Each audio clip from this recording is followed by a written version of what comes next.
Hey everybody, hope you're well.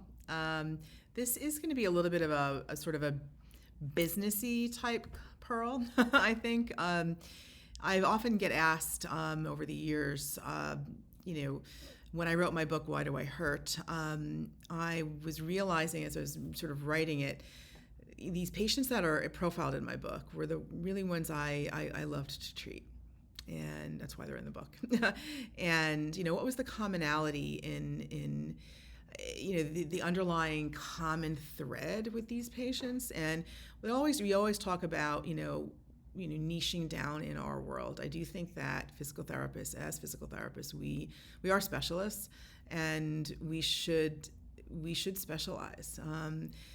People don't pay for generalists anymore, and I think that we really need to, as clinicians, I understand when you're first coming out of school, you want to sort of do everything, which is great, but there's an interest and there's going to be a passion that you're going to find. And for me, it was like I like to problem solve, right? And I did that for 10 years on Wall Street, and I do it now. So people often said, oh, it's such a different field. It is, but I'm still using my problem solving capabilities. And I think that for us, we need to develop, we've all done this exercise, my ideal customer avatar, my brand.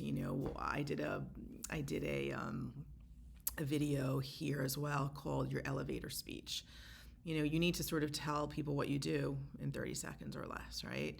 And it's evolved for many people over the years, but I will tell you, for me, it's a great exercise that you continue to do, because identifying your unique, I don't even want to say your value proposition. So for example, Apple's, your value proposition is they want to stream a seamless music experience, or a seamless experience. I think it was one of those, and it is seamless, right? For those of you who are Apple users, I am. So what is your value proposition? For me, I actually, over the years I've refined this, and it's, I'm highly accessible to my patients. I give a very highly personal and customized experience. That's my value proposition, right? So that's mine, and yours could be different, right? So, but you want to make sure that, because I treat so many complex patients, because I've niched down to a point where it's like, I do see acute patients, obviously, but people who come to see me, who travel to see me, they're the ones that I really have to hone, and really challenging my problem solving skills. So that is my specialty. I want people to come to me who want their problem solved. Period, end of report.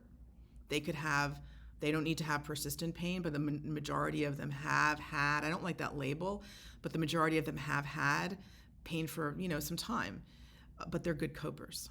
I do not work with people who don't cope well. I know that for me, that's just not my thing. So there are a lot of people, for example, athletes I've treated, who have had, they constantly getting injured. Why does it keep coming back, Erica? And they're committed, and they really appreciate the problem solving nature. Okay, and they'll do what they're told. Okay, and they're still playing. So those people are, I love to treat, right? I also treat very active non-athletes, right? Same sort of scenario. That is what we call a segment, right? So you've got your niche, right? Problem solving complex patients, right? And then you've got your different segments, all like the athletes, the active individuals, and the non-active individuals. They all have the same want and desire, right? But they're different segments. So I urge you, if you've got a specialty, like you like to treat cyclists, well, okay, then see if you can segment that market out, right? All those people, they all want their problem solved. They all have means that they can pay. They all are committed.